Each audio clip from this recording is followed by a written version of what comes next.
Welcome back to my channel. Cooking அம்மா சேனலுக்கு உங்களை அன்புடன் வரவேற்கிறேன். இன்றைக்கி நம்ம சேனலில் ஒரு சூப்பரான ஹெல்த்தியான ஒரு சூப்பர் ரெசிபி மக்களே. இது குட்டீஸுக்கு ரொம்ப பிடிக்கும்.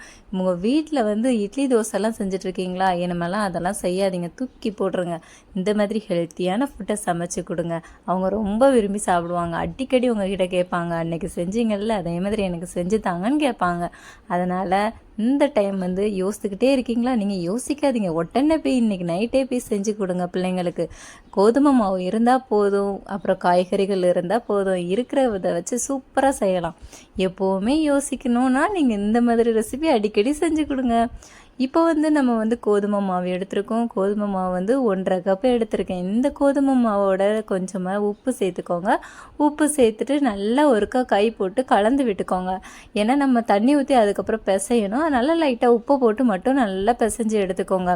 இந்த மாதிரி லைட்டாக நம்ம வரசி விட்டதும் கொஞ்சம் கொஞ்சமாக தண்ணி ஊற்றி பிசைஞ்சு எடுத்துக்கோங்க. நீங்கள் சப்பாத்தியெல்லாம் பிசைவீங்க இல்லையா, அந்த மாதிரி சப்பாத்தியெல்லாம் பிசையும் போது நம்ம மொத்தமாக சில அன்னைக்கு சில பேர் தண்ணி ஊற்றுவாங்க. அப்படி ஊற்றாமல் லைட்டாக தண்ணி ஊற்றும் போது உங்களுக்கு கரெக்டான ஒரு சூப்பரான ஒரு நல்லா சாஃப்டான ஒரு நம்மளுக்கு அந்த ஷீட் வந்து நம்மளுக்கு கிடைக்கும். அதனால தான் இப்போ வந்து நம்ம நல்லா போட்டு பிசைஞ்சு சூப்பராக பிசைஞ்சு எடுத்தாச்சு. இப்போ வந்து மேலே வந்து கொஞ்சமாக நெய் விட்டுக்கோங்க. எவ்வளோ சாஃப்டாக இருக்குன்னு பார்த்தீங்களா, அதுக்காக தான் சொன்னேன். இப்போ வந்து நம்ம மேலே வந்து கொஞ்சமாக நெய் போட்டு ஃபுல்லாக காயாத மாதிரி ஸ்ப்ரெட் பண்ணி விட்டுக்கோங்க. என்ன போடலன்னா காஞ்சிரும். நம்ம வந்து அதுக்குள்ளே நம்ம வந்து அதெல்லாம் அந்த காய்கறிகள்லாம் போட்டு ஸ்டஃபிங் வந்து செய்கிறதுக்குள்ளே இது காயாமல் நம்ம பார்த்துக்கிடணும். அதனால் நெய் ஊற்றினீங்கன்னா ஓகே, எண்ணெய் ஊற்றினீங்கன்னா கூட ஓகே. இதை மூடி போட்டு ஒரு 1/2 hour ஊற வச்சிடலாம். இப்போ வந்து நம்ம வந்து ஸ்டஃபிங்க்கான எல்லாம் ப்ரிப்பேர் பண்ணிடலாம். கொஞ்சமாக எண்ணெய் போட்டு சீரகம்லாம் போட்டிருக்கேன். 1 டேபிள் ஸ்பூன் போட்டால் போதும். நீங்கள் அளவுக்கு ஏற்றாப்புல போட்டுக்கலாம். அப்புறம் சின்ன வெங்காயம் கட் பண்ணி இந்த மாதிரி போட்டிருக்கேன். நீங்கள் பெரிய வெங்காயத்தை ஒரு வெங்காயம் கட் பண்ணி போட்டாலும் ஓகே தான். இப்போ வந்து நம்ம வந்து நல்லா துருவி எடுத்து வச்சுருக்கிற உருளைக்கிழங்கை வந்து 1 கப்பு எடுத்து போட்டிருக்கேன். இன்னொரு கப்புக்கு வந்து கேரட் போட்டிருக்கேன். அப்புறம் வந்து குட்டி குட்டியாக ஒரு 5 பீன்ஸ் 6 பீன்ஸ் அளவுக்கு நான் வந்து 5 பீன்ஸ் போட்டேன். நீங்கள் எத்தனை நாளும் போட்டுக்கலாம் அளவுக்கு ஏற்றாப்புல. இந்த மாதிரி குட்டி குட்டியாக வெட்டி பார்த்தீங்களா, நம்ம தேசிய கொடி கலரில் இருக்கா? ஆமாங்க, சூப்பரான கலரில் இருக்குது. இந்த கலர் எனக்கு ரொம்பவே பிடிச்சிருக்கு. ஒயிட், ஆரஞ்சு, அப்புறம் க்ரீன் கலர். இந்த மாதிரி கலரில் சூப்பரான ரெசிபி நம்மளும் சாப்பிட போகிறோம் பாருங்கள்.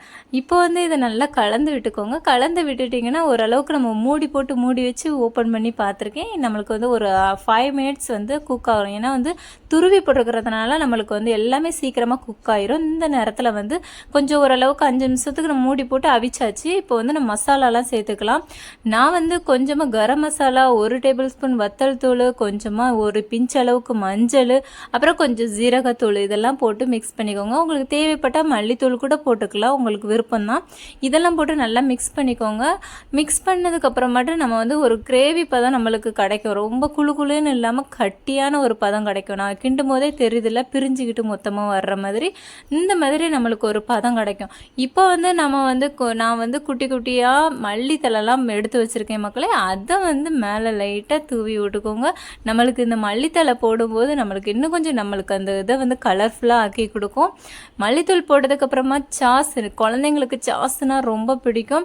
நீங்கள் சாஸ் வந்து உங்களுக்கு ஆப்ஷனல் தான், உங்களுக்கு விருப்பம் இருந்தால் போட்டுக்கோங்க. அந்த சாஸ் போட்டு செய்யும்போது டேஸ்ட் இன்னுமே தூக்கி கொடுக்கும். நான் வந்து 1 டேபிள் ஸ்பூன் டொமேட்டோ சாஸ் எடுத்திருக்கேன். இதையும் நல்லா நம்ம கலந்து விட்டுக்கலாம். கலந்து விட்டதுக்கப்புறமாட்டு நம்ம ரொம்ப நல்லா ஹீட்டாக இருக்குது. அந்த ஹீட்டை வந்து ஆறுறதுக்காக நம்ம ஆற வச்சுட்டு எடுத்துகிட்டு வந்துக்கலாம். இப்போ வந்து நம்ம நல்லா பரட்டி வச்சுருந்த நல்லா போட்டு தட்டி வச்சுருந்த மாவு வந்து ரெடியாக இருக்குது, சாஃப்டாக இருக்குது பார்த்தீங்களா. இதை வந்து ஒருக்கா கூட நம்ம உருட்டிக்கலாம். நான் 2-3 கையை போட்டு அடின்னு அடித்து ஒரு உருட்டி எடுத்து வச்சுருக்கேன். இதை நம்ம பீஸ் போட்டுக்கலாம். நீங்கள் வந்து கொஞ்சம் பெரிய பீஸாகவே போடுங்க. ஏன்னா நம்மளுக்கு அந்த இது வந்து ரோல் வந்து கொஞ்சம் பெருசாக இருந்தால் தான் இதுக்கு நல்லாயிருக்கும். இந்த மாதிரி நான் பீஸாக போட்டுக்கிறேன். இந்த மாதிரி பீஸாக போட்டு ஒரு 5 பீஸ் போட்டிருக்கிறேன். உங்களுக்கு எத்தனை 5 பீஸு ஓகே. 5க்கு மேலே போகும்போது நம்மளுக்கு ரொம்ப ஹெவியாக இருந்த மாதிரி இருக்கும். இந்த பீஸ் ஓகே தான். இந்த மாதிரி உருட்டி எடுத்து வச்சுக்கோங்க. உருட்டி எடுத்து வச்சுக்கிட்டே உங்களுக்கு போட்டு டக்கு டக்குன்னு போட உங்களுக்கு கொஞ்சம் ஈஸியாக இருக்கும். நான் இந்த மாதிரி 5 பீசஸாக எடுத்து வச்சு 5 இதையுமே போல் ஒரே அளவுக்கு உருட்டணும். உருட்டினா தான் நம்மளுக்கு அந்த ஸ்டஃபிங்கு வச்சு நம்மளுக்கு அந்த இது வந்து ஈக்குவல் ஆகும். இந்த மாதிரி உருண்டையாக பிடிச்சி ஒவ்வொன்றா நான் உருட்டி எடுத்து வச்சுட்டு படப்பட நம்ம செஞ்சிடலாம்ல. அதனால இந்த மாதிரி கோதுமை மாவை கொஞ்சம் தூவி விட்டுக்கோங்க. தூவி விட்டுட்டு அதுக்கு மேலே நம்ம அதை வச்சு உருட்டும் போது கீழே ஒட்டாமல் இருக்கிறதுக்காக நான் அந்த கோதுமை போட்டிருக்கேன். இப்போ வந்து நம்மளுக்கு அந்த ரோல் வந்து கரெக்டாக வரும். இல்லைனா கீழே பிடிச்சு ஒட்டிக்கிட்டே இருக்கும்போது நம்மளுக்கு வந்து அந்த ரோல் வந்து ஒரு மாதிரி பிஞ்சு போகிற மாதிரி இருக்கும். எனக்கு வந்து எவ்வளோ உருட்டினாலும் கொஞ்சம் விரித்து உருட்டினாலும் நல்லா சாஃப்டாக தான் இருந்துச்சு. பட் எனக்கு ஒவ்வொரு பக்கமும் நம்ம உருட்டி எடுத்து வச்சுட்டதுக்கப்புறம் நம்ம இதில் போட்டு அந்த ஸ்டஃபிங் போட்டு செய்யும்போது நம்மளுக்கு இன்னும் ஈஸியாக இருக்கும். இந்த மாதிரி நீங்கள் உருட்டி வச்சிட்டிங்கன்னா அதுக்கப்புறம் எல்லா ஷீட்டையுமே நீங்கள் உருட்டி வச்சுருங்க. அப்போ தான் ஸ்டஃபிங் வச்சு ஒன்றுனா மேலே எடுத்து வைக்க உங்களுக்கு கரெக்டாக இருக்கும். நான் எல்லா ஷீட்டையுமே இந்த மாதிரி ஒரே ஷேப்பில் உருட்டி எடுத்து வச்சுட்டு இது வந்து ஃபஸ்ட்டு ரோலுக்கு மேலே கொஞ்சமாக நம்ம எடுத்து வச்சிருந்த எல்லாத்தையுமே எடுத்து போட்டுக்கலாம். நான் செகண்ட் ரோல் வச்சு அதுக்கு மேலே நான் அந்த வந்து நம்ம எடுத்து வச்சுருந்த ஸ்டஃபிங்கை வந்து உள்ளே எடுத்து வச்சுக்கலாம். இந்த மாதிரி 3ஆவது ஷீட்டும் போட்டேன். இப்போ வந்து நான் 4ஆவது ஷீட் போட்டிருக்கேன். போட்டதுக்கப்புறமேட்டு அதுக்கும் மேலே நம்ம வச்சு லாஸ்ட்டு ஃபினிஷிங்காக அந்த ஷீட்டை போட்டு நம்ம ஃபினிஷ் பண்ணுறோம். இந்த மாதிரி ஃபினிஷ் பண்ணும்போது நம்ம லைட்டாக அமுக்கி விட்டுக்கலாம். ஏன்னா வந்து அது வந்து கொஞ்சம் பிரியாமல் இருக்கிறதுக்காக இந்த மாதிரி நான் லைட்டாக அமுக்கி விட்டுக்கிட்டேன். நீங்கள் அமுக்கி விட்டதுக்கப்புறமா மேல் பக்கத்தையும் கீழ் பக்கத்தையும் நம்ம ஜாயின் பண்ண போகிறோம்.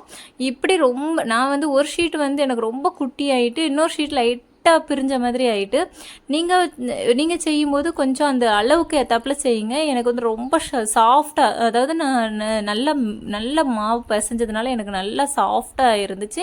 இந்த மாதிரி பிசைஞ்சது நல்லா சாஃப்டாக இருக்கும். உங்களுக்கு உருட்டுறதுக்கு நல்லா ஈஸியாக இருக்கும். எனக்கு இந்த மாதிரி இந்த பக்கத்தை 2 பக்கத்தையும் ஒன்றா ஜாயின் பண்ணிவிட்டு கொஞ்சம் அழுத்தி விட்டுக்கலாம். ஏன்னா வந்து நம்ம அழுத்தினோன்னா எல்லாமே ஓரளவுக்கு ஈக்குவலாக ஸ்டஃபிங் ஆயிரும். இந்த மாதிரி அமுக்கி விட்டுக்கிட்டு நான் வந்து மேலே கொஞ்சம் கோதுமை மாவே எடுத்துக்கோங்க. அதை மேலே தூவி விட்டு கொஞ்சமாக விரசி விட்டுக்கோங்க. 2வது பேக் சைடும் கொஞ்சம் திருப்பி விட்டு கோதுமை மாவெல்லாம் தடவிக்கோங்க. நம்மளுக்கு வந்து இதை அவிய வைக்க போகிறோம். நான் அதே பாத்திரத்தில் வந்து கொஞ்சம் விரிஞ்ச பாத்திரத்தை எடுத்துக்கோங்க. நான் 2 டம்ளருக்கு போல் தண்ணி ஊற்றிருக்கேன். குட்டி டம்ளருக்கு ஏற்றாப்புல தான்.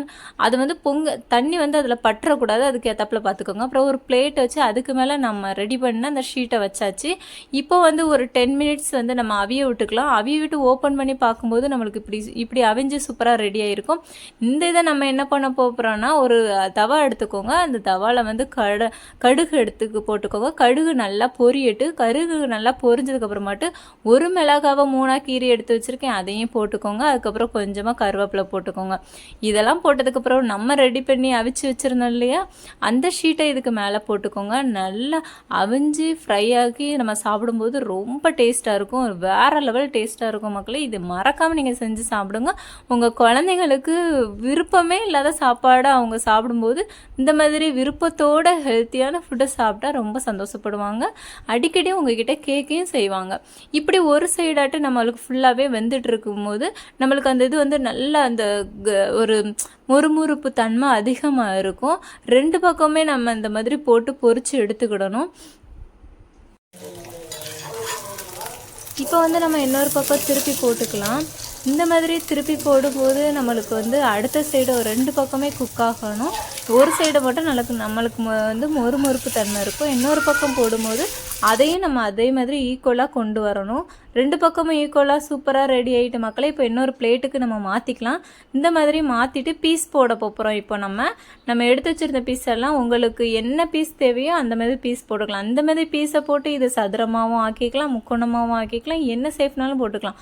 ஆனால் நம்ம இப்போ செஞ்சதுக்கு இந்த மாதிரி பீஸ் போட்டால் ரொம்ப நல்லாயிருக்கும். நான் இந்த மாதிரி 1 2 3 4 5 6 பீசஸை போட்டுக்கிறேன். இந்த பீசஸில் வந்து நம்மளுக்கு ஒரு பீஸ் சாப்பிட்டாலே வயிறு ஃபுல்லிங்காக இருக்கும். நீங்கள் வந்து நிறைய செய்யணும் அப்படின்ட்டுல இந்த மாதிரி 5 இதை வச்சு செஞ்சாலே உங்கள் ஃபேமிலியில் 4 பேர் இருந்தால் தாராளமாக சாப்பிட்லாம். இப்போ பார்த்தீங்கனாலே தெரியும். நான் எடுத்து உங்ககிட்ட காமிக்கேன். அந்த ரோல்லாம் எப்படி ஸ்டெப்பாக நம்மளுக்கு தெரியுது பாருங்கள். நீங்கள் ஸ்டெப்பாக வச்சு செய்யும்போது அதே ஸ்டெப் நம்மளுக்கு கிடைக்கும். இங்கே பார்த்தீங்கன்னா தெரியும்.